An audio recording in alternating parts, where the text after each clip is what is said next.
Hello, everybody, and welcome to Virtual Bourbon. My name is Steve Akley. I own a company called the ABV Network. We do these things from time to time. In fact, this is our signature event. We've been doing these Zoom events since the start of the pandemic, and this is the one, kind of the breakout star of these. So we do these, you buy one ticket, you get to come to two events.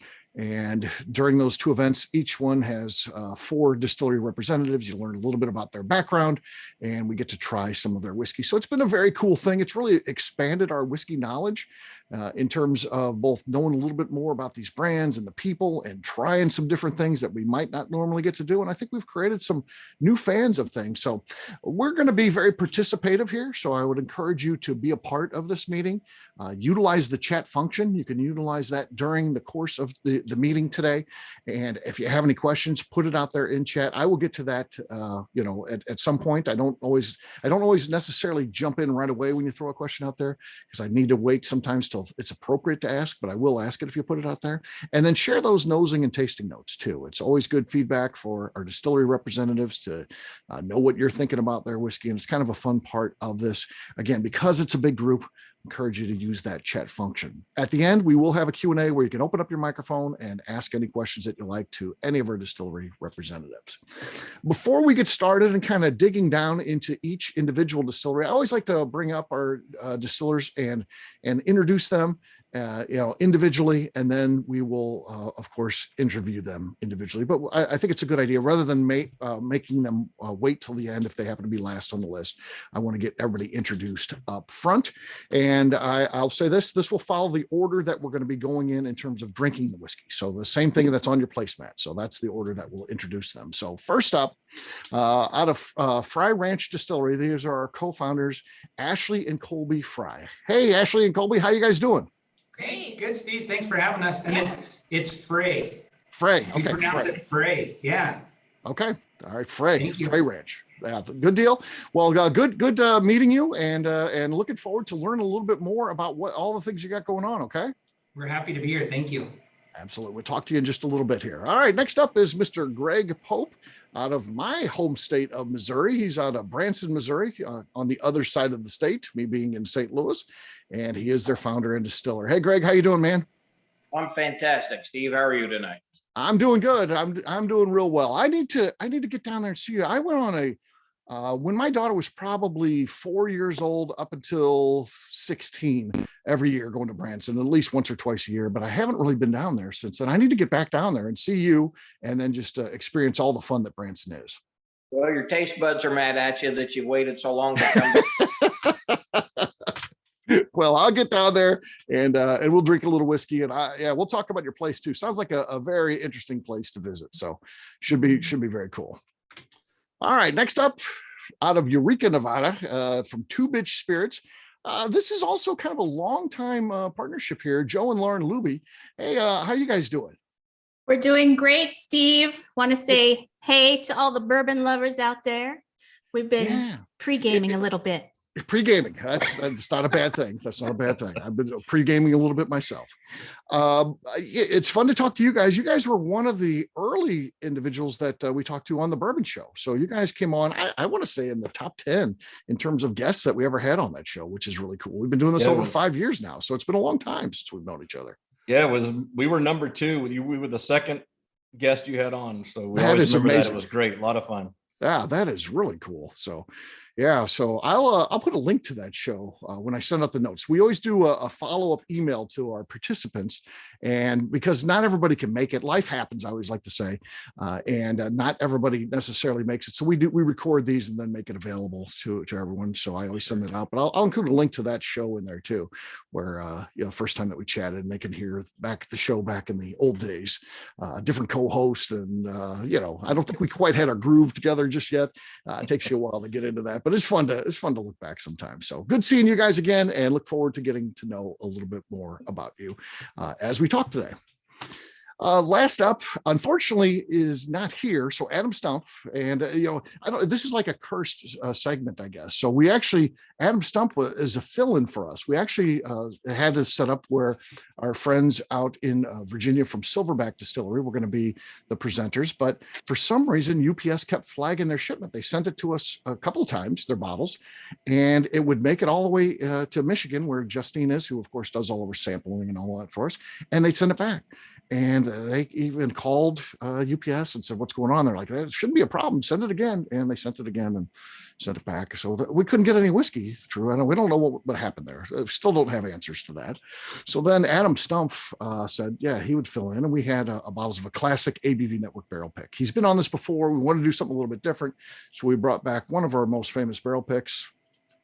Carrie and Justine, who were on there, both happened to have a bottle, so they shared that with us so we could do that tonight. Adam was going to come on and talk about that, but unfortunately, as life happens, he can't be on here tonight. So I'll talk a little bit about his distillery and of course share the memories from this barrel pick. So some fun stories there. So with that, let's talk to Ashley and Colby about their distillery, Frey Ranch. Hey guys, how's it going? Yeah, we're doing great. Yeah, thanks. So I'll start off. My family's been farming here in northern Nevada since 1854.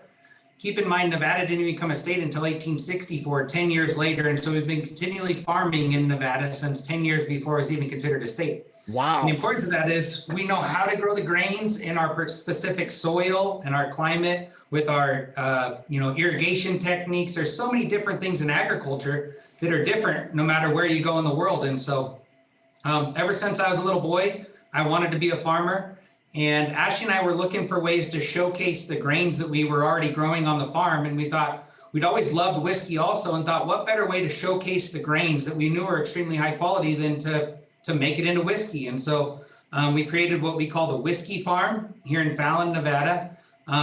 We get an abundance of water from the Truckee and the Carson Rivers, which originate in the Sierra Mountains. We call it the Sierra Snowmelt that comes from both sides of Lake Tahoe. And we get all that beautiful water, comes down to a reservoir where we can pull it to irrigate all of our crops. And so all of our grains are all grown in a way that encourages quality, not necessarily quantity. And so by growing it ourselves, we can ensure that we're getting the best quality, and we're really doing it the way that we want to make our specific whiskey. So like our bourbon, for example, is a 4-grain. It's got wheat, rye, barley, and corn in it. We malt our barley right here on site. That's in all of our bourbons. And we even have some single malt and other fun stuff in the pipeline. But there's so many reasons why our area is great for making and aging whiskey. And so here where we are, I always have to tell everybody, because everybody thinks of Nevada and thinks of Las Vegas. We're actually very far away from Las Vegas. We're actually closer to San Francisco than we are Las Vegas. We're in northern Nevada, and we get really hot summers and we get really cold winters, and that's really good for the aging the whiskey. And then we have the ideal soils and just the ideal place here to grow great whiskey. So if you guys have your sample ready, go ahead and pour it. I've already poured ours, and we've been pre-gaming too. Yeah, we've been pre-gaming as well. Steve mentioned this is fairly interactive, so go ahead and shout out your tasting notes or put them in the chat box, or any questions, whatnot. But as Colby mentioned, we do have a 4-grain whiskey, and what I love about our bourbon is you can really taste all those grains that are coming through. Straight from the nose, I get a lot of the sweetness from the corn. So every day is a little different when I taste, but today I'm getting a lot of banana chips, maple syrup, butterscotch. What are you picking up? Caramel. Caramel, sure. I Yeah. get a really nice creamy viscosity right on the front of the palate, which we attribute that from the wheat that we grow right here on the farm. Really nice savory notes on it. So I do get some of the creme brulee and cherry. I do get some wild cherry notes. Yeah, that's a great one. And you get that like rye spice right in the finish. Yep, and then followed up with a really nice rye spice that pops. I get some baking spices, tea chest. Kind of sticks with you a little while too, which is nice. Really nice on the finish. So yeah, really good. And that rye definitely hits you. We did have a question come in for you guys. What's your elevation in the part of Nevada that you're in? 3,961 feet, plus or minus. Plus or minus. Okay. And what I love about all of our whiskey is none of these ingredients have ever left our possession. So when we actually sent the samples to you know, you guys know that we did everything in-house. We're very hands-on, and that none of those ingredients have ever left our possession. And that's something that we really are proud of as founders of the company, and really hold close to our hearts, and we really focus on. Yeah, it's one of the things, they've never left our possession. We call it from ground to glass. A lot of people say grain to glass. Well, you can buy a grain and make it into whiskey. We take it a step further and actually grow all the grains also. Mm-hmm. Yeah, that's cool. And yeah, it's unfortunate Adam Stumpf can't be here. It's a very similar situation. He's like an eighth generation farmer. Do you guys know Adam? Yeah, he's. Yeah, I was hoping to talk to him today. So yeah, it'd be perfect. Yeah. He's doing that same sort of thing. So you're literally grow all your grains. You malt your own barley too. Oh, that is fantastic. We have a malting drum that we designed. It is designed by a guy right here in Fallon and welded together for us. And so it's a drum, and we have a steep tank. It steeps all the barley. For those of you that don't know the malting process, you're essentially germinating the grain. Grain is a seed. And so we have a steep tank, which it absorbs moisture, and we put it inside this drum that creates the ideal germinating conditions so that the grain can grow, and it sprouts. And then once it gets to a certain point, we stop any future growth by drying it, and it basically kills or stops any growth. And that's considered malt. And so we can do that right here on the farm. We needed to do that because we wanted to have total control over everything. Yeah. And we could probably buy malt cheaper than we could make it for, but that's not who we are. We want to use our grains, and to do that, we had to malt our own barley. That is actually really cool. So that is really neat that you guys are able to do that. That's often the missing, component of this, because a lot of them will be like, well, I grow, but I send it out to be malted, or they'll, like you said, supplement by buying the malted barley. So very, very cool. How did you guys decide, obviously farming in the family, how do you decide to get into owning a distillery? How does that come about that's what you want to do? We always loved whiskey, and it was kind of our love for whiskey, but also our love for agriculture. And to me, it was putting the two together, but we really wanted to showcase the grains that we're growing. And this is like the best way we could figure out how to do that. And and I think that too, when we first started out, before we were producing whiskey, all of our crops went to other places. And we still grow a lot of alfalfa here on the farm, and it goes to China, Dubai, Taiwan, Japan, just all over the world. But after we send it, we don't know where it goes. We don't know what it's used for. And so being able to see that end product and have total control is something that me and Colby were really passionate about. And again, like just keeping it all in house and, having that end product was important to us. Yeah. How long have you guys been doing this? When did you get the distillery going? That's kind of a long question, because we actually got our license to legally start distilling, and it was an experimental federal license because there was no laws in the state of Nevada, and we got that license in 2006. There was no laws in the state of Nevada to allow the operation of craft distilling until 2013. So from 2006 to 2013, we had an experimental license. That meant we could make it, age it, experiment with it. We just couldn't let anybody taste it. We couldn't sell it. And so it was kind of a blessing in disguise, because it allowed us to play around with different grain varieties, different irrigation techniques, different fertilizer management, all these things in the field first. And then we took that to the distillery. And at this time, it was a little homemade still that we made. We made 3 or 4 stills, or 3 with another variation of one. And so we experimented with different mash bills, different yeast varieties, all that stuff. So that in 2013, when we finally got the laws passed, we knew what we wanted and how we wanted to do it. And so that's when we felt confident building really a state-of-the-art distillery and spending a lot of money and going forward with it. And when we built the distillery, we have a continuous still and we have a pot still. And so traditionally, you'll have a continuous still with a doubler. Well, instead of having a doubler, we redistill everything one batch at a time, so we can take a heads and tails cut. But we use the continuous still to basically strip out all of the grain and the alcohol, we distill that as grain in. And so we're taking it from 8% alcohol to about 40% alcohol in the continuous stills. And then we redistill it in the pot still. And that way we're getting quantity. You know, I feel like a pot still does better quality because you can take those heads and tails cuts and really fine tune it the way you want it.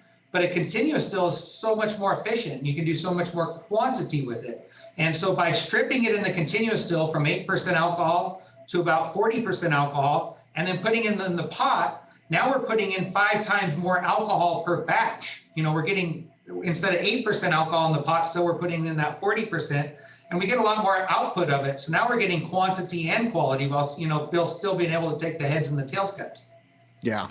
Yeah. So, and how did you learn all this? Was it literally that time when you didn't have the proper licensing, just literally experimenting yourself, or did you take any classes or online? How do you learn this when you don't come from a family that does this all the time?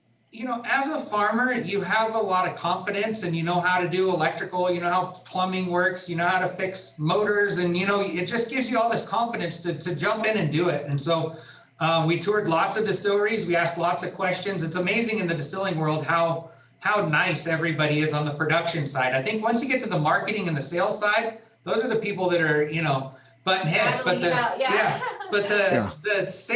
production people are so nice, and they'd answer questions. And we went to distilleries and we saw a lot of things that we said, man, that's a great idea. And we saw other things that we said, maybe we could do this different. This will make it more, you know, more of our concept, you know. And so that 2006 to 2013 was really that blessing in disguise, because we really learned a lot, and then we knew exactly what we wanted to do and how we wanted to do it once we got our commercial license and we're really able to hit the ground running.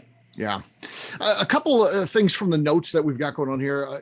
I see several people talking about the mouthfeel. Why do you think that the mouthfeel is so great on the whiskey that we're drinking here? So yeah, we attribute that really nice creamy mouthfeel to our wheat that we use. Mm-hmm. Yeah, and we make a wheat whiskey, and it's really creamy. And that's what was fun in that trial and error period, is learning, like, hey, I think we want wheat in here, but then we made rye and it was so fantastic too. And that's why we really decided to go with the 4 grain, because we wanted that creamy mouthfeel that the wheat attributes to it, but we also wanted that little spicy finish that you get from the rye. Well-rounded. Yeah. Yeah.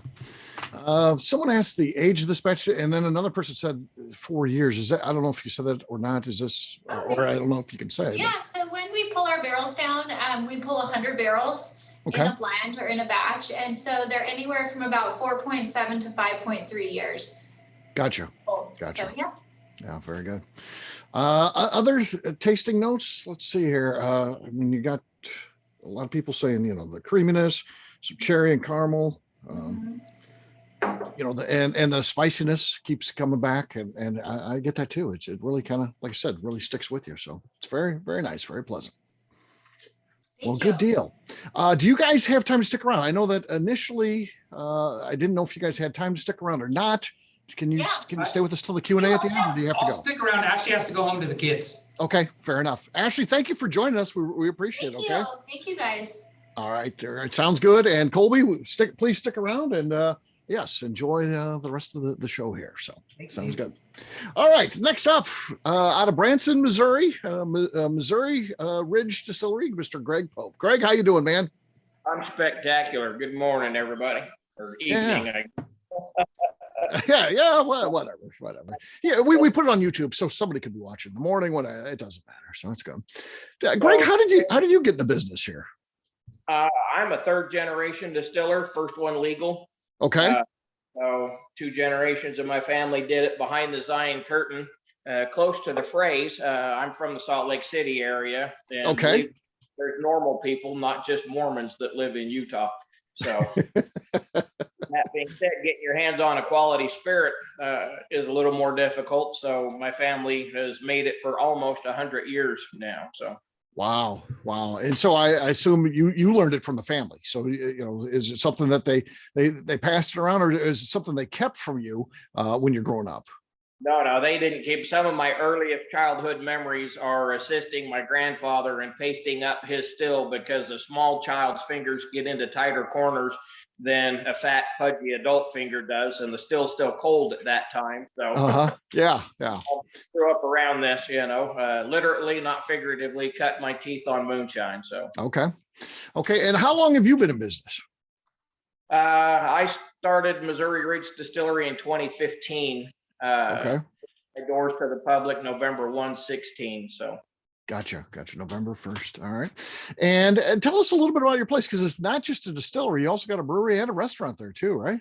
that's right. Yeah, we do world-class barbecue. I tease all my friends from Texas that we teach them what barbecue's all about, right? But coming from Utah, we use different spices. Utah will never be known for its barbecue, but the reality is we do have a different spice profile, and it just makes exceptional barbecue. Being in Missouri, as you can imagine, we have a lot of KCBS people running around. I've always been rated a hard 9 by every KCBS master judge that's ever come through to try my barbecue. So Okay.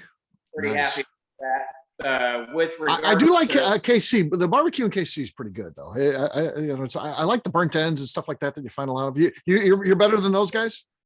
Yeah, no such thing as good barbecue in Kansas City or even there's good sauce in those two cities, right? But not barbecue. Okay.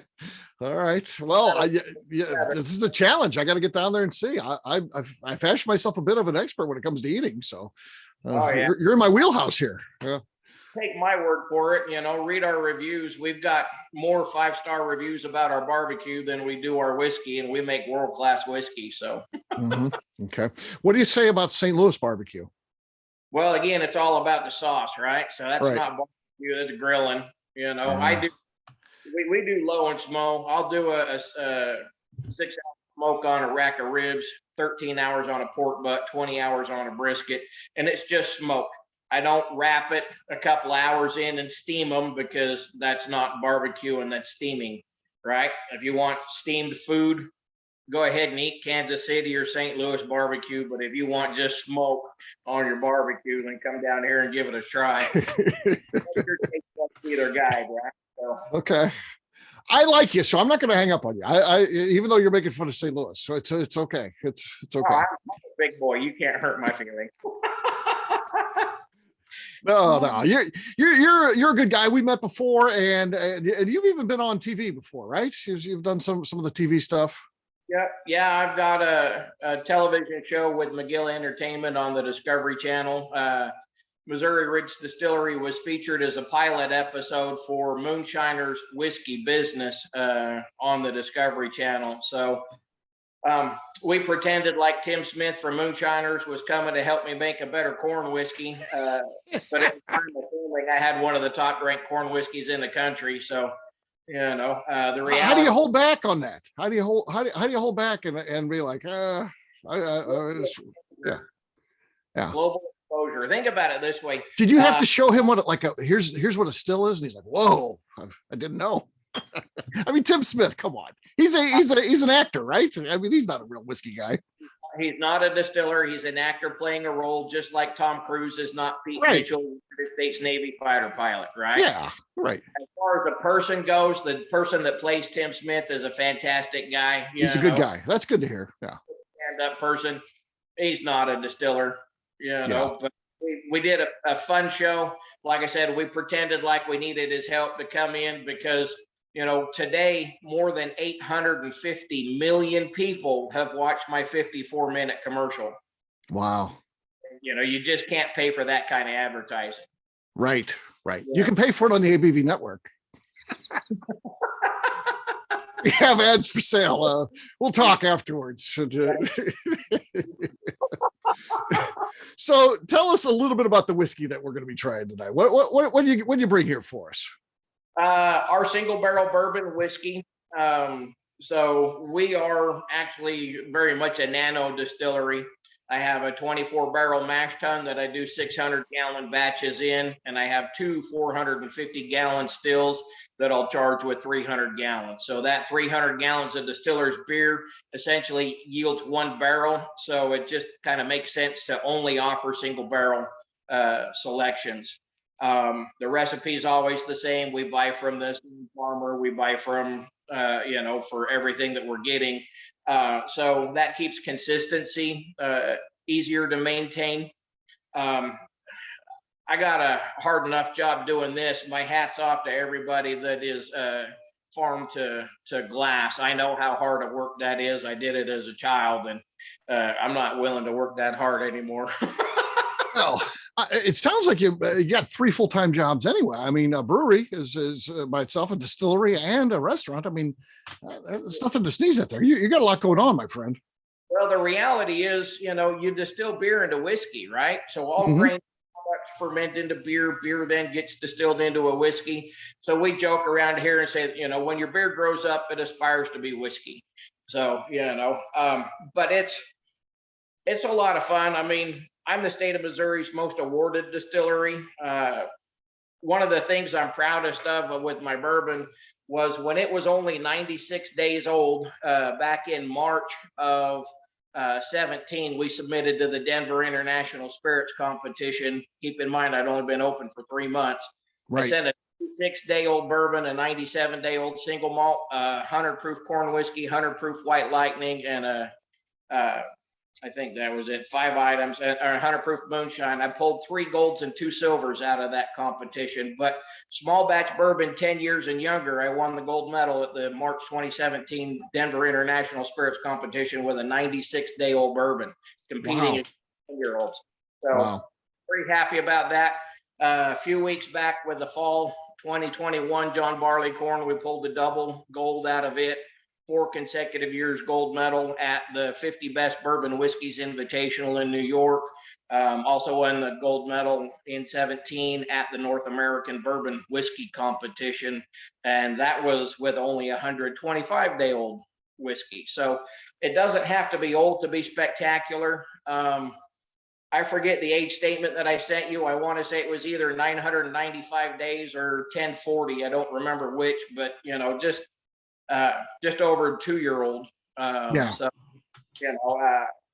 and to be that young and be this tasty is really quite saying something. There are absolutely things you can do if you're using the right grains and the production's the right way, and there's a lot of things you can do. And I'm not talking to the cheating stuff. I'm not talking rapid aging anything. I'm talking about the things that you can do to make great whiskey and make it younger. So everything I age is in a standard 53-gallon barrel. Nice. Little barrels, there's a lot of people that do. I don't fault them. They do what they do, and they make great whiskey.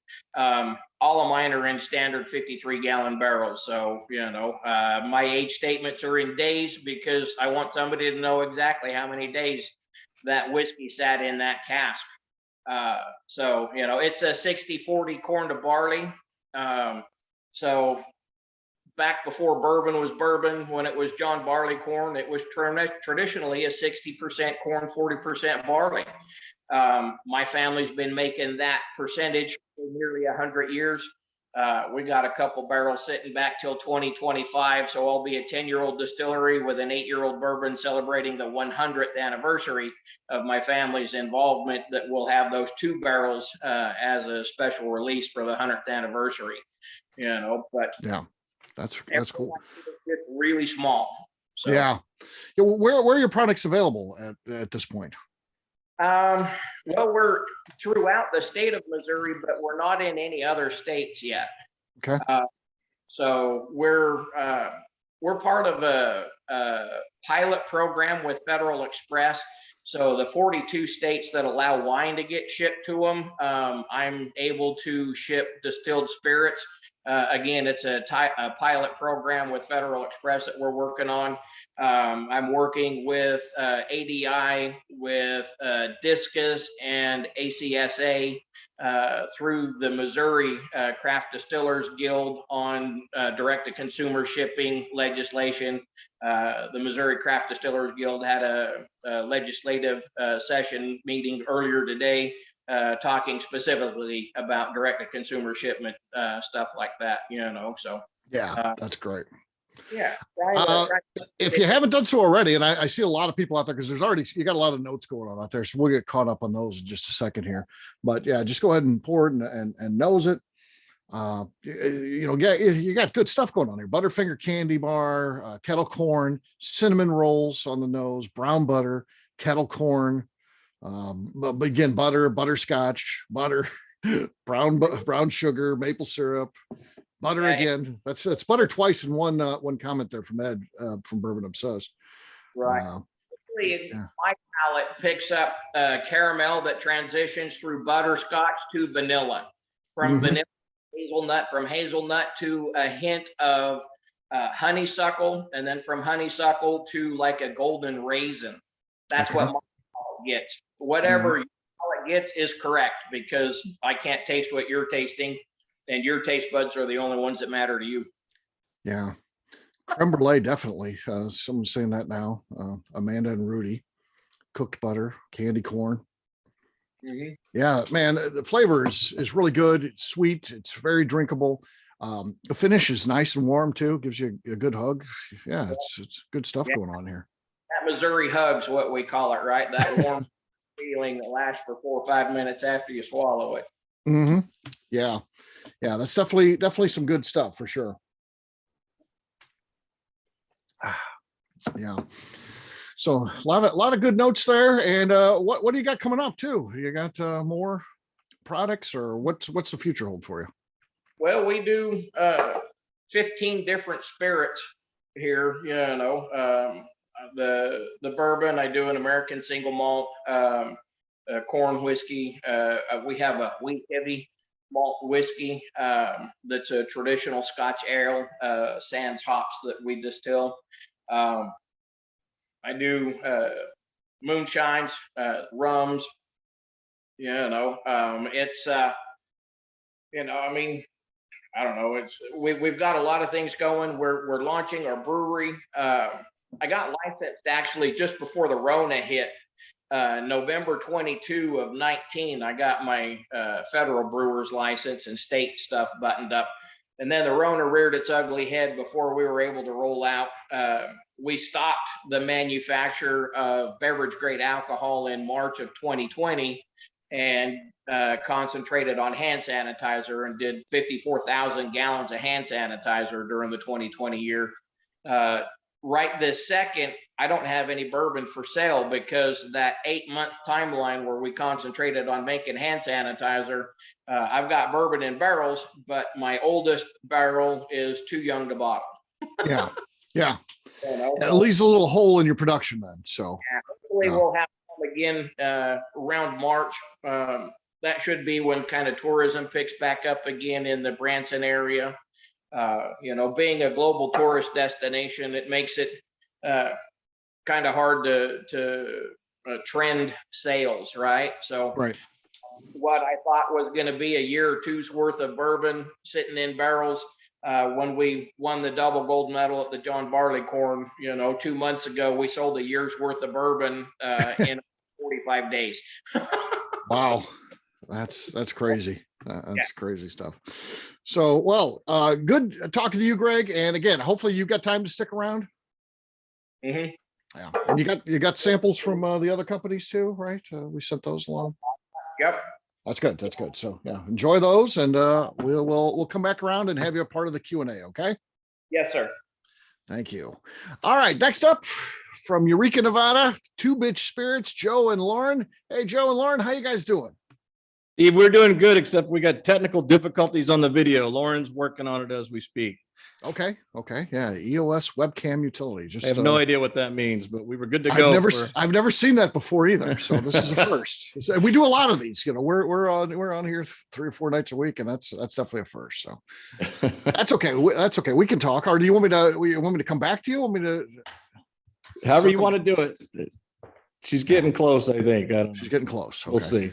Tell us a little bit about your background, because you guys, again, don't come from distilling industry or anything like that. You're not even your family's from Texas, right? That's right. Yeah. Originally, I'm from Texas. Lauren's from New Mexico. We've been in Nevada for around 20 years or so. Nevada's home. I've lived here longer than anywhere else. Yeah. There we go. There you go. Hi, guys. I can see you again. Yeah. Yeah. So this is home. Nevada's home. We love it here. And yeah, you're right. We don't have a background in the farming industry or the distilling business. We might have had moonshiners in the past, but none of them we know about. And so we're more like, I think we're kind of like you. We're just very big fans of bourbon and whiskey in general, and been long time consumers and drinkers, and wanted to get involved in the industry, and found our way in, found a niche that we could get into, and kind of like you did, very unique approach. And here we are. Yeah. So tell us a little bit about the company getting started. Again, if someone's listened to the podcast, they would know this, and don't think that I don't know the story, but I still have to ask questions because we have an audience here that doesn't necessarily have heard that. So tell us a little bit about how you guys came up with this idea and how you got started. Okay, well, cue the violins, start the choirs. It got started by, when Joe lost my dog of 10 years. He took my dog Mocha Bean out on a fishing trip along with his dog Hunter, and they'd all been, we're outdoor enthusiasts, so they'd all been outdoors before. It was nothing new. I was out of town, and I got a call from him saying, Mocha ran off into the sagebrush, and we've been looking for her all day. We can't find her. And my heart just sank, and I got on a plane and flew out and went out into the desert.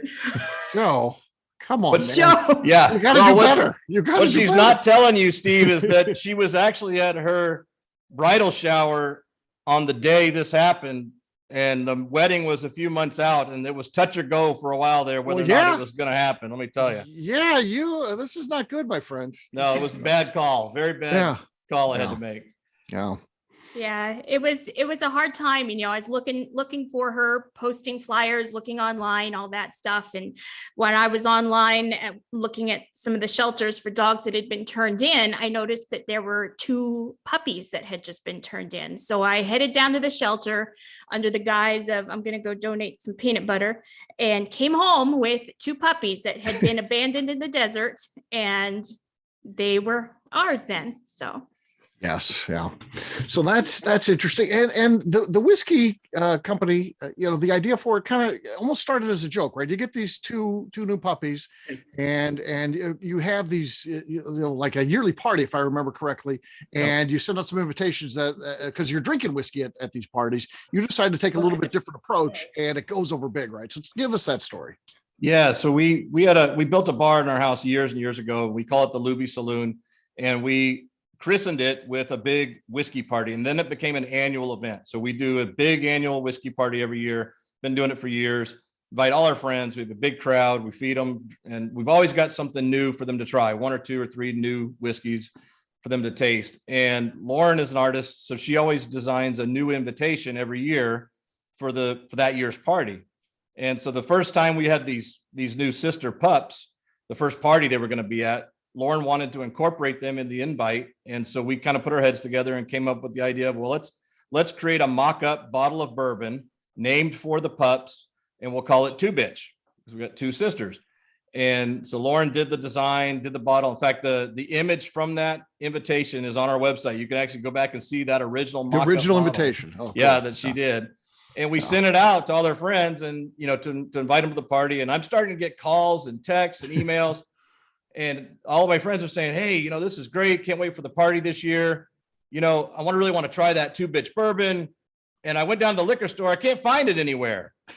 And, of course, I'm going, you idiot. It's a joke. We made it up for the party, Right. And anyway, that became the absolute talk of the night, Steve. It became a huge thing. Everybody was like, this is great. This is a fantastic idea for brand. We'd always kind of toyed with the idea of having call it a house brand for the Luby Saloon. So it was sort of something that was in the back of their mind anyway. And then we got a bunch of drunks in the house and things spun wildly out of control from there, Steve. And now here we are on your flagship whiskey program. Yes. So, we've all been there. We go to parties, we drink with friends. We start talking about this concept of let's do something. Let's get in this business. You guys actually did it though. You took it to the next level. So talk us through that, because it's not an easy business to get in. Not, all the licensing and paperwork and securing the whiskey. And then once you get the whiskey, you got to be able to bottle it and get it out to distributors. It's a whole thing. So tell us about getting into the business. Yeah, it was quite a process. So it took us basically a full year from concept to putting the first bottle on the shelf. Yeah, it was that long just to go through the licensing process and some of the stuff you just touched on. Picking a bottle, finding suppliers for the glass, for the toppers. We source bourbon from all over the country, so dealing with distilleries that we wanted to work with. That kind of thing. It took a long time. And literally we had no revenue because the company was just us working to get to that point for a full year before we were able to put something on the shelf. And then from that point, we actually got licensed as a distributor in the state of Nevada. So we launched by going out and literally selling our own product door to door. We were knocking on doors for probably 2 or 3 years. With the bitches in tow, the bitches would ride. And Yep. Yeah. Well, they have to help you. Someone answers the door. They're a dog lover. You got them, right? I mean, it's right. It's great. We'll still go to liquor stores, to visit and check in, and they'll ask, do you have the bitches with you? And I'll be like, yeah, they're in the car. Come on out. We'll let them out, and they run around. And we don't take them to tastings. They're a little too destructive for a bunch of glass bottles in a liquor store. Uh-huh. They're Dobermans with a lot of energy. So still have a lot of energy, huh? Yeah. So so that first 2 or 3 years, we literally went out and did all of the sales ourselves. We knocked on liquor stores, we knocked on bars, we did all our own deliveries, and then we grew to the point where it started to make sense to partner with a bigger distributor, and then we partner with some bigger distributors, and now they do all that for us. Yeah. So tell us about the company today. What's it like, and what do you have going on? Well, we still got the bitches. I can tell you that. I don't know if you saw them a while ago. One of them was up here on Lauren's lap wanting to get in on the video. Yeah, we need to get them here. They should be here. Yeah, they're running around the house. In fact, we were joking with a friend the other day about he works from home as well, and he was talking about interruptions and stuff like that. I said, yeah, our interruptions are just when somebody knocks on the door or you get a delivery and the dogs lose their minds, But everything is great. It's been a fantastic ride. The business is doing very well. We're in 5 states currently. We're expanding that early this year. We're going to be in a few more states this year. Things are just literally firing on all cylinders for us right now. Yeah. Knock on wood. And but it's been a great ride. I tell people all the time, they ask, what's it like being in the booze business? Man, it's great. I get to hang out with people that at bars and liquor stores and hang out with people that want to drink and have a good time and, taste different bourbons and stuff. But it doesn't get any better than that. Yeah, no, I agree. It's a great business to be in. So tell us, do you have any online sales or anything like that? That's the big thing everybody wants to know these days, especially events like this where we have people from all over the country on. Do you have the ability to buy your stuff online? absolutely. We have the Eureka Gold line available currently through Love Scotch. Okay. And we also have the a special small batch with bite for Spirits and Spice that's available online as well. Okay, nice. Well, let's give this a try. Of course, we've got a couple people always working ahead a little bit, so that should be good. Let's see here. And there was a question too about the grains or whatever. So what can you tell us about this whiskey that we're going to be tasting here in just a second? I'm trying to put my camera on. We're going to just use the webcam. Oh, there you go. Which is going to be all different angle. Different angle, Hi. but looks good. Hello. So. Yeah. Hello. All right. Well, so for the nose, Mm-hmm. let's make sure we get both nostrils here. They're always different, You ever heard that before? Hits your brain different, which nostril it's coming in. Mm-hmm. So when I taste these bourbons, it kind of brings up feelings of nostalgia and I get these memories. One of the scents that I get from this in the nose is honeysuckle from Yeah. growing up with the honeysuckle plants around. I get that sweetness, but it's somehow earthy still and a little bit floral to it. Mm-hmm. Yep. Is this ever called Two Bitches? Kevin, stop. No, it wasn't. No, but we like to say two bitches are better than one, but Yeah, there it's you go. not. Yeah. There you go. Someone says, Ed says cherry juice, fruit rye bread. That's good.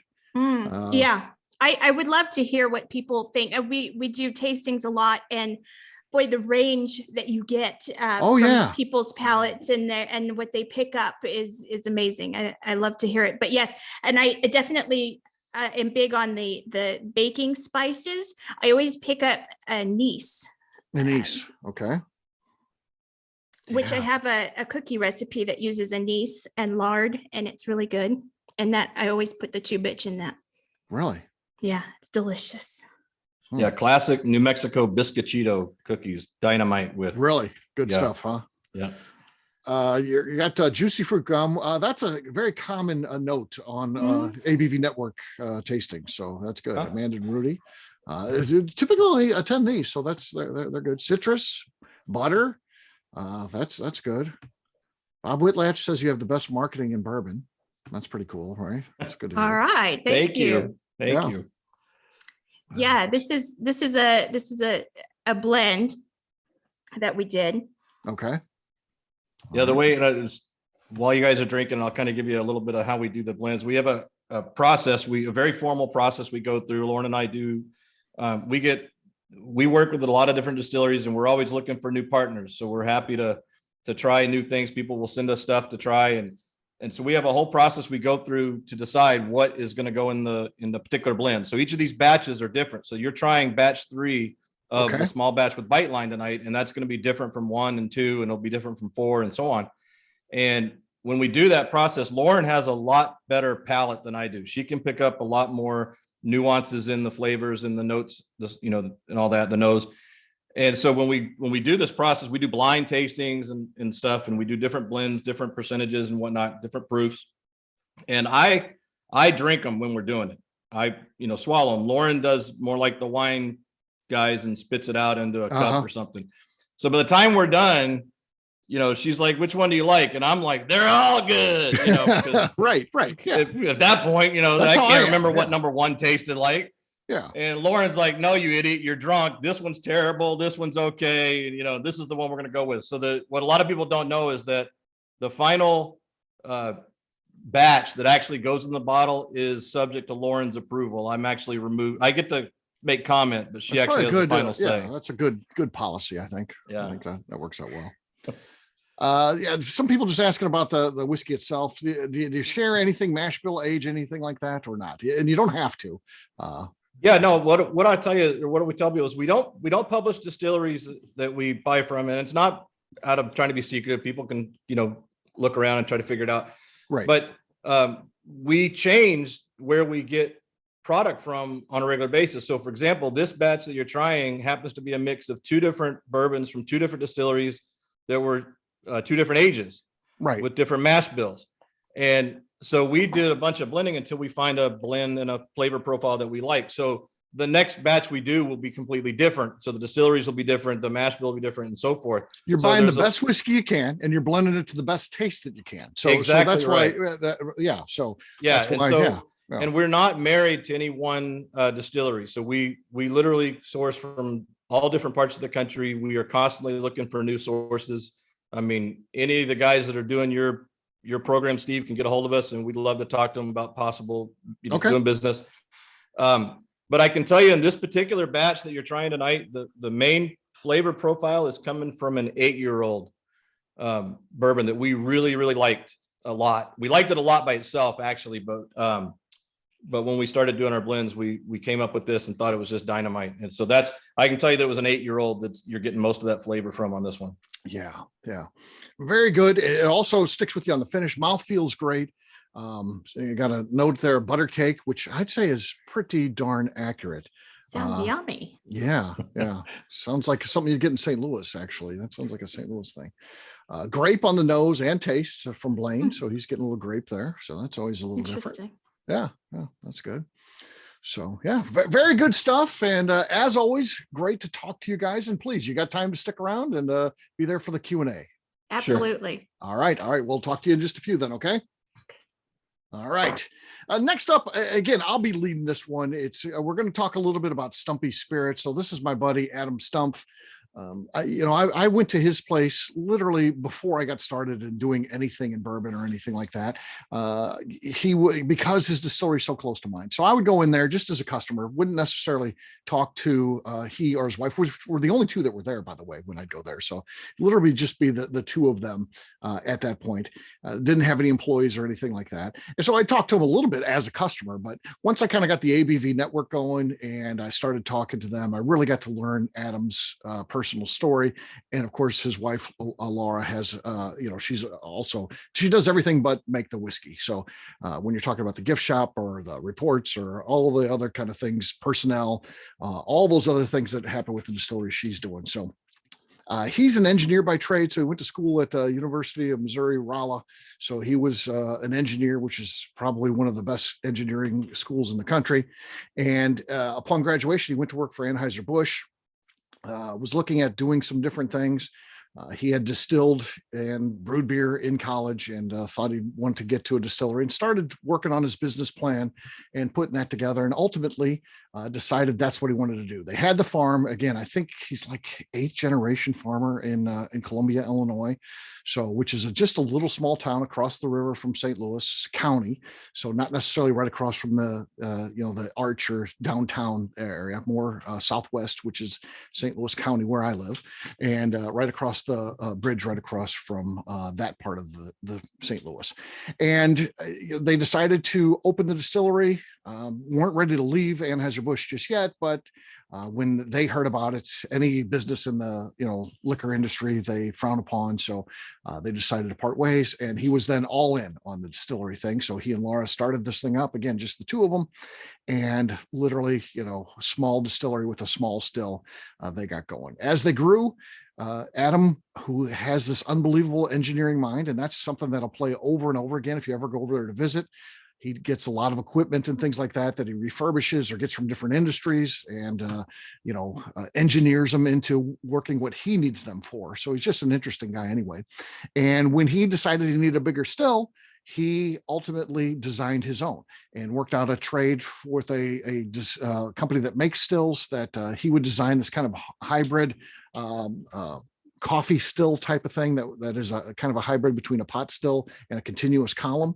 And that's what he started making whiskey on. And again, his success in the marketplace, he outgrew that, and he was looking at growing yet even bigger. And what he ultimately found was a still that was 100 years old, was made in 1921, was being sold in Europe as scrap.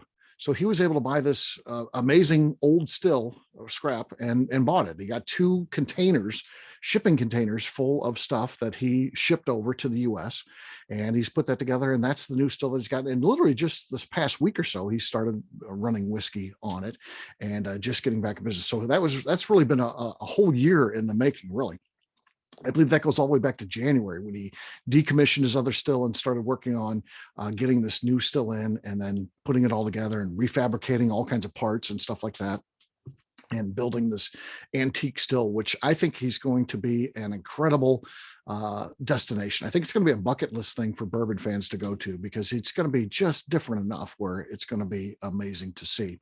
They are going to be expanding the distillery too. So they just recently bought another swath of property in the Columbia area, where they're going to be building like a visitor center. They're going to have rick houses on site. All the tourism stuff like that will happen mostly over there, gift shop and all that kind of stuff. And then they'll bus you over to the distillery where you get to see production and things like that. That'll allow him to expand the production at the current location and get all the visitors type of stuff, as well as offices and that, to this other new location. The whiskey that we're going to be tasting here tonight from Stumpy's is an interesting one. So I had gone over there. Of course, my company, the ABV Network, we do barrel picks from time to time. And I had picked a barrel actually already and was getting ready to get that bottle, waiting for him to do it. I asked him, a couple times. He's always busy and other things and a low priority for me. So he hadn't bottled it just yet. And our mutual friends, the Neelys, so Royce and Becca Neely came over to visit, and he had this. They wanted to, of course, as a host, a distillery host, having other distillers come in, you always, open up the rick house and just start drilling barrels and stuff like that and trying them. So that's what they were doing. I was with them because, it was close to my house, and he drills into this one barrel here, and I was like, man, that tastes like, Bananas Foster. And it was just the most unique whiskey that I ever had. It was young too. It was like a year and 3 months or something like that. Really young whiskey. But it was just fantastic taste. And I said, I think I want that barrel. And he's like, well, you got the other one picked out. I'm like, well, I'd like to get both. And he's like, well, why don't you buy one now and you can buy the other one later? And you can decide which one you want. And I said, well, I want the Bananas Foster. He's like, no, we'll do a side by side. And so he made me come back one more time, which you twist my arm, I'll do that. So I go back over there and we try them both. And I just decided I had to have this Bananas Foster barrel.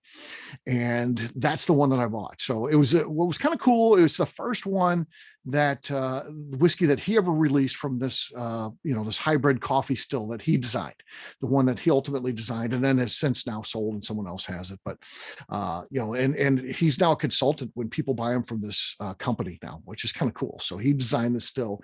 When they buy one of those, he comes in and provides some consulting work, which is cool. But this is the first whiskey that was released made on that still. So I thought that was pretty cool too. And it was like, don't worry, we've got your other barrel. It'll just continue to age. It's going to get better. I put it in a really great spot in the distillery, so it's really going to maximize the flavor and stuff like that for you. And I said, oh, that's cool. We'll get through this one. All of our members will buy it up because it's this amazing Bananas Foster like taste, and then I'll go ahead and buy that other barrel that we got set aside. And like 2 weeks later, he called me up and said, the big local retailer here was in, and I didn't want to sell your whiskey, but I thought I'd let them try it along with some other ones, and they insisted they had to have that barrel. So we sold them your barrel.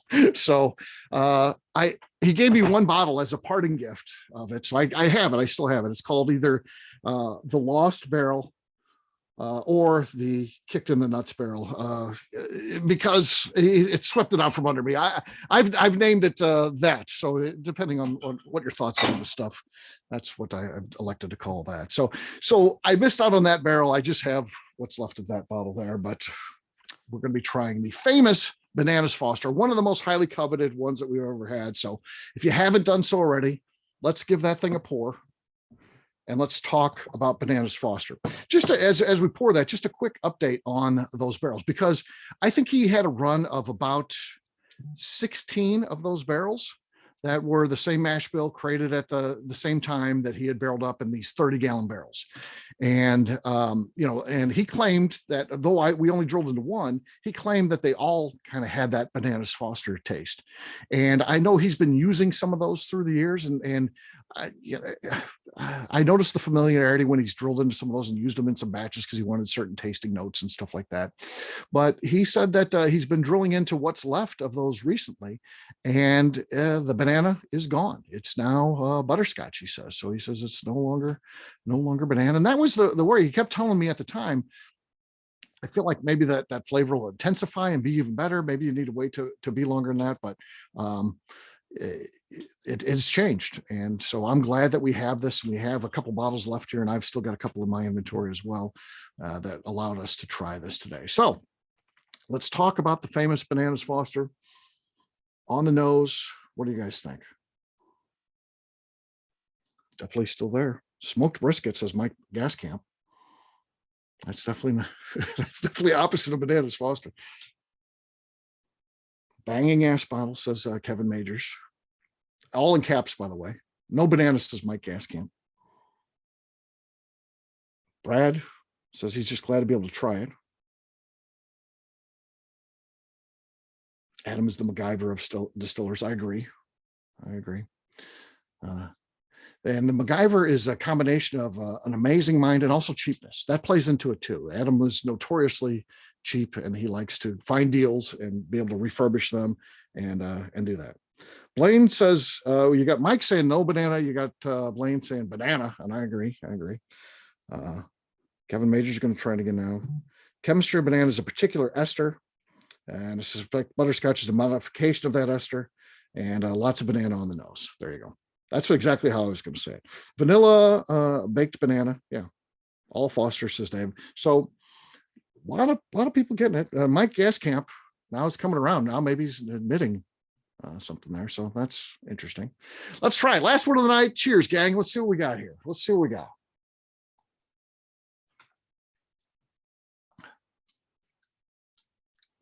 To me, that's Bananas Foster right there.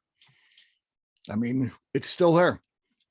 Everything that I tasted on the first time that I tried that reminded me of Bananas Foster, kind of the bananas, but also don't forget when you get Bananas Foster, it's kind of got that brown sugar sauce that they make with it. That's there too.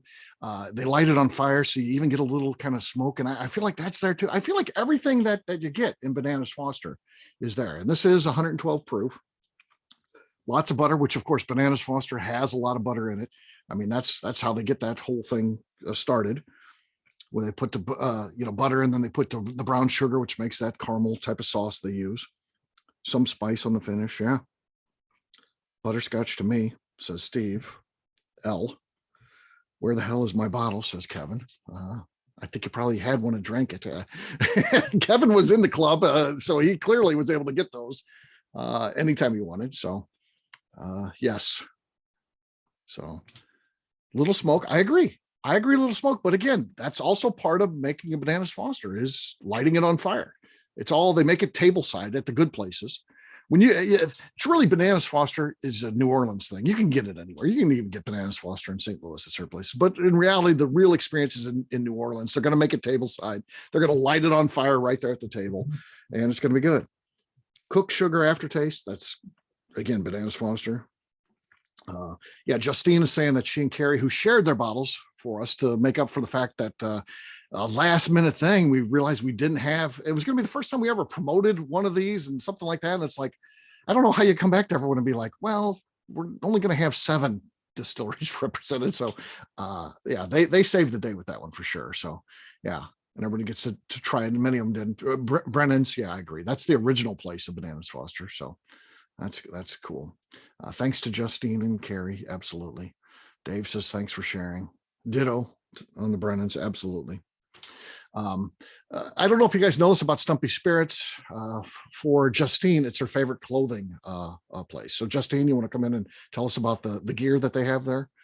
I mean, it's not just a whiskey place, it's a clothing place, right?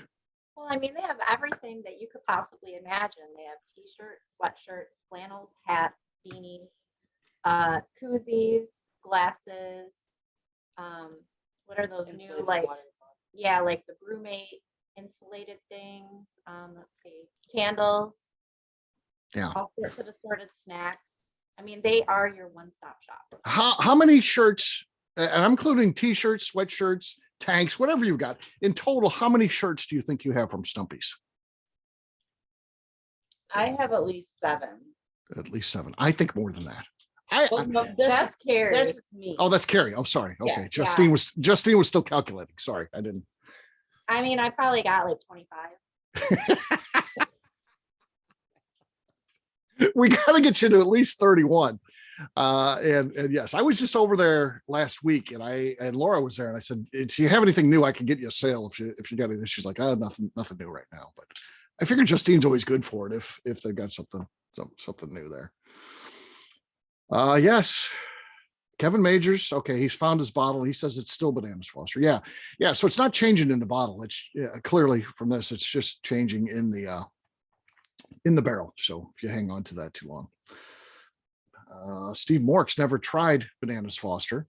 So now his references is going to taste like Stumpy's whiskey when he goes down there. He'll go down to New Orleans and be like, whoa, this tastes exactly like Stumpy's. Yes. Very good. Very good. So there you go. There's the famous Bananas Foster, by far our most popular pick. People still ask for it by name. We've had it sold out for a long time now. I don't know, a year and a half, I think, is how long ago we did that. It's been a while. And but yeah, really popular one. Like I said, I kept a bunch of bottles, a couple cases for myself. I've mowed through that between drinking it, making it available in events, but still got a couple bottles here and there. So it's at some point we may taste it again. So very, very cool. With that, I'd like to open it up for open mic Q&A time. So feel free to open up your mics. You can ask questions to any of our distillery representatives individually if you like, or if there's something you feel like is good for the group, feel free to throw that out. And I can even answer on behalf of the Stumpfs. Since I'm representing them tonight, if you want to ask for deals on tours or anything, I can authorize all that. No, I can't. Kidding. I have no power over there at all. I just want to say I'm glad this isn't a project series, because there's no way I could choose one over the other. These are all delicious. Mm-hmm. Yes, I agree. Very, very good night with all the whiskeys that we're trying. Again, that's the coolest thing about these is, this is some old friends here and some new friends, and all good whiskey though. That's the bottom line. Justine wants to know from Frey Ranch where it is available. So right now we're only in Nevada and California, but we do have a third-party shipper that can ship to 30 states. So, okay. And I take it back. We're kind of limitedly available in Georgia, but not a lot. Okay, with your online partner, is that available? Like going through your website? You find it there. Okay. So. Yep, at freyranch.com. So it appears like you're buying it from us, but in Nevada we're not allowed to ship. So makes sense. We have to actually send it to California. They fulfill the shipments and they ship it around the country. Yeah, that's kind of becoming the norm. We see that kind of west of the Mississippi going out to California, east going to DC, but yeah, a lot of that kind of stuff working. Yeah. Does it make its way to Southern California? Yeah, so we're all over LA, San Diego, Orange County, all over Southern California, Northern California, the whole state, yeah. All right, so Mike Gaskamp has put a note in here that Don's Liquor in California has a single barrel out from Frey Ranch. Is that available online? Do we know of whether? Mike is saying yes. So Mike, have you bought that or online? No, I just got the email from them today. They had a bunch of single barrels come out, and and Frey was one of them. And most of the places that ship from California kind of say, yeah, it's up to you. If it's legal in your state, then we don't care. And if it's not, well, that's your problem. Yeah. So just don't tell the mailman what's in the box. Should be fine. Right. Okay. So there you go. Check out Don's Liquor out in and California. the crackers were delicious, Kevin.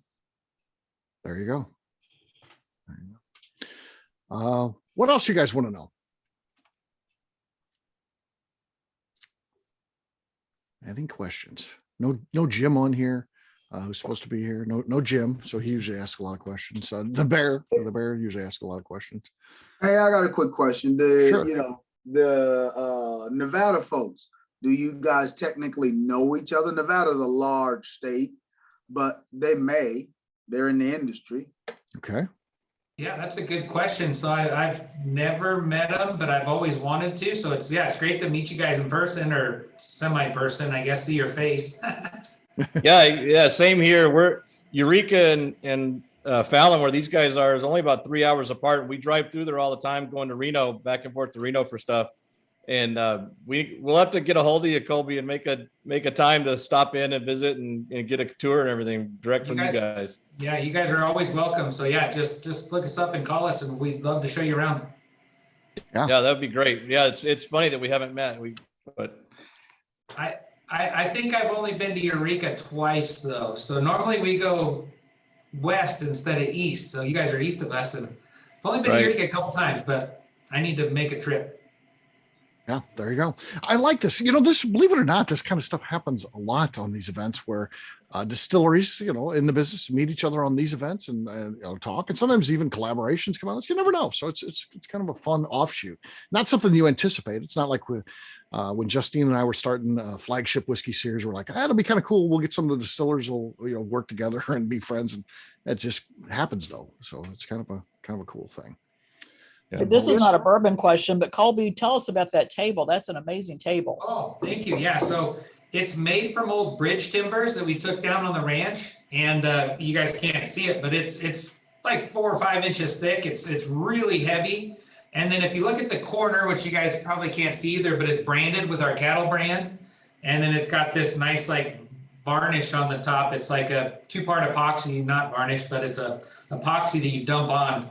And but we made it.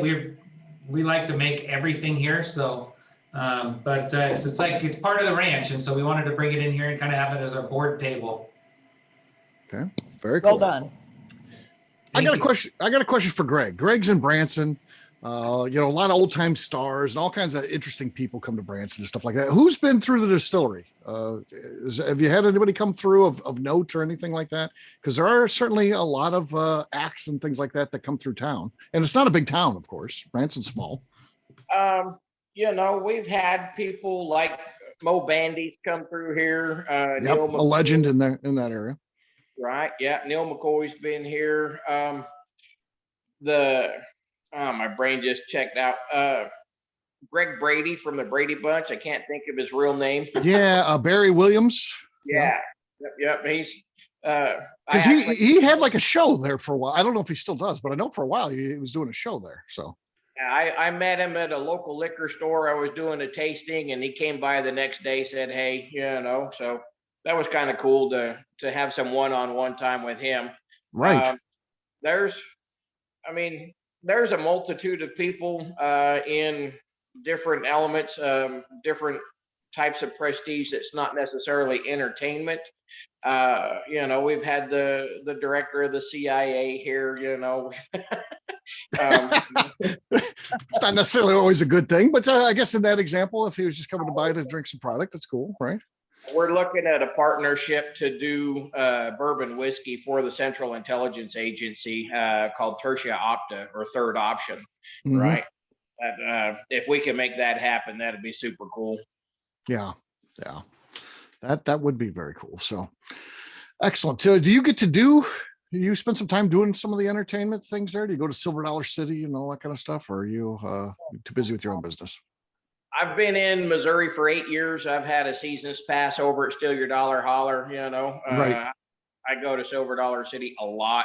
My grandkids like going there, and that's one of my favorite times to get away from the distillery, go zip around on some of the roller coaster rides and things like that, and blow the day's stress out of my mind by spinning upside down a dozen times. Yeah.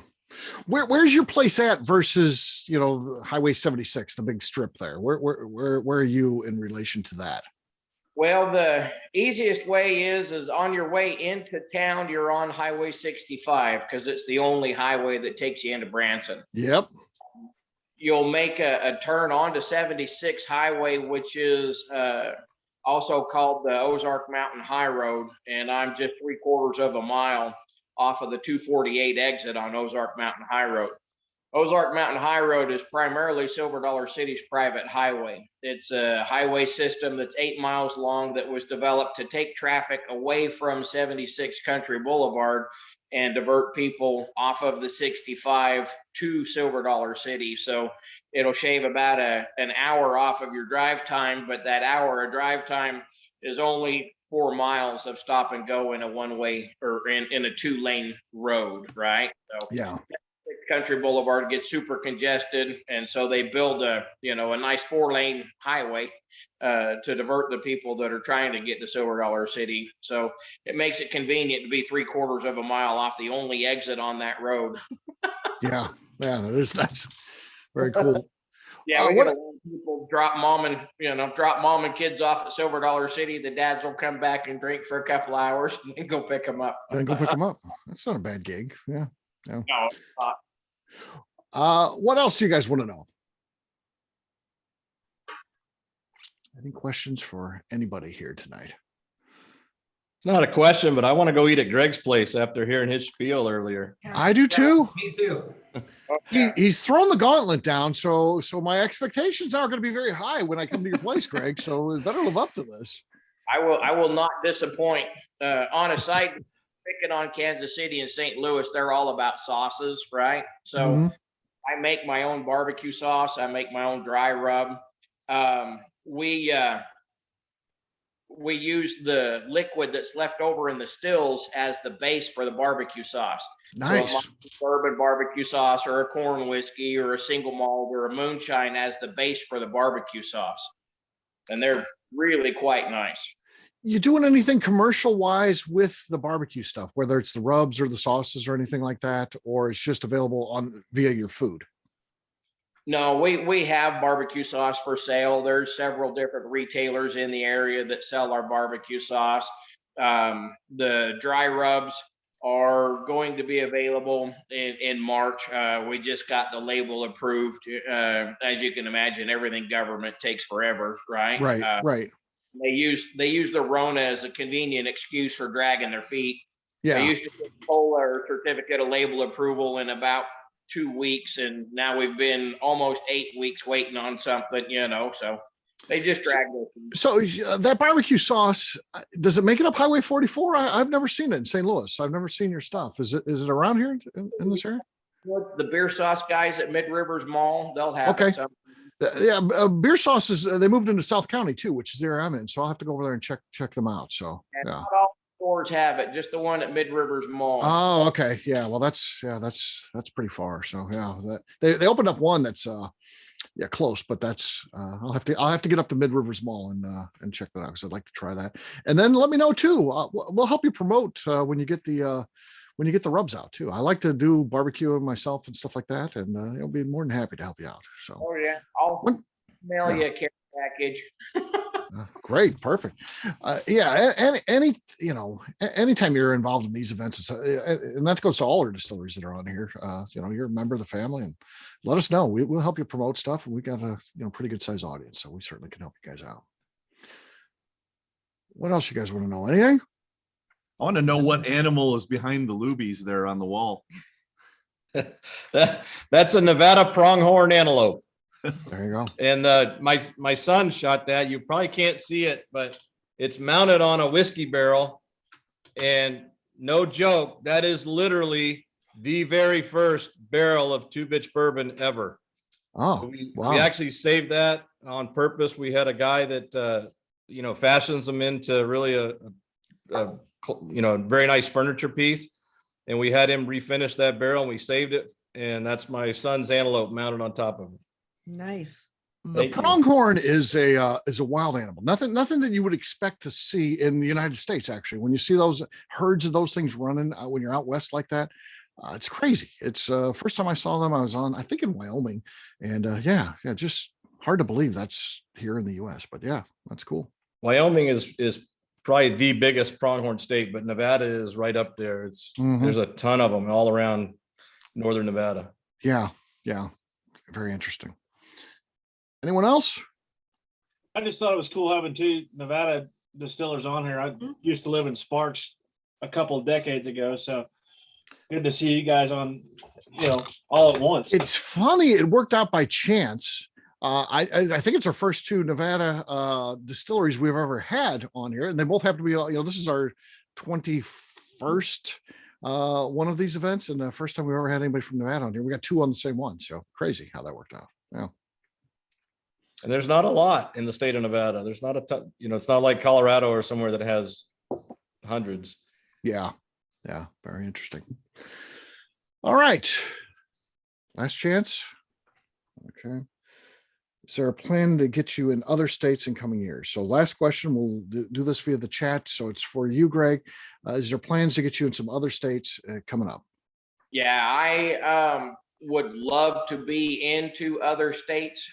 With regards to production capability, I'm only running at about 1.5–2%. So because I don't have much in the way of sales, but yeah, we would love to get into other states. We've spoken to Wyoming a couple of times. They're a control state, so the state is the only customer. They're willing to pick us up and test drive us in a couple of markets like Cheyenne and Evanston.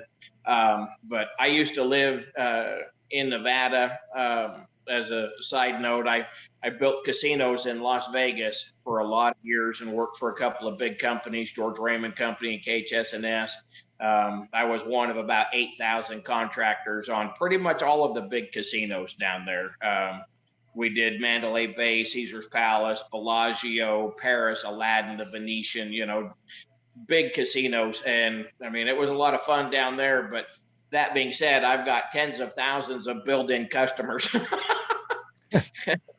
But Clark County is a unique beast. There's Clark County, and then there's the state of Nevada. Yeah. And Yeah. different licenses for the state of Nevada. So, you know, I would love to get out there just because of the customer base that I already have. Yeah. Well, on that note, let's give a round of applause for Colby, for Greg, and for Joe and Lauren. Thank you guys so much. Great event. Cheers, A lot of everyone. fun. Cheers. Great whiskey. It couldn't be any better than that. With that, I'll say goodbye. I'll turn off the recorder here. Goodbye, everybody. I'll stick around if you have any questions. We'll let our guests go. They can, of course, they can stick around if they want, but we don't like to hold them beyond our time that we tell them. So we'll say goodbye and talk to you guys soon. Bye. Cheers. Cheers.